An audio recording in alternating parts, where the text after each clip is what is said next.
To, čo recitoval o tom, ako vy ste nastavili fantastické zdravotníctvo, je len ďalší dôkaz o tom, ako chorobne ste vy všetci otrhnutí od tej reality. Pretože tá realita je taká, že všetci šikovní lekári v tejto krajine utekajú von, že hospitalizovaný pacient o 5 ráno telefonuje svojej manželke, aby mu prišla vyliať bažanta, lebo to v nemocnici nemá kto urobiť,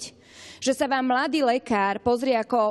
ako rodine hospitalizovaného pacienta do očí a povie vám, prosím vás, ak máte konexie, pošlite ho niekam preč, lebo my tu pre neho nemáme podmienky, aby sme pre neho urobili viacej. Toto je tá realita, o ktorej ale vy neviete, pretože vaši rodičia, vaše rodiny, vaše tety Anky sú proste všetko protekční ľudia, ktorí sú hospitalizovaní podľa mňa ani nie v slovenských nemocniciach, ale posielate ich niekam do Viedne. A keby premiér tejto krajiny čítal to, čo čítal tu, niekde na prvej internej, na Mickiewiczowej napríklad, tak by od pacientov a lekárov dostal medzi oči. A nepomohlo by mu ani to, že by už utiekol, ako utekol odtiaľto.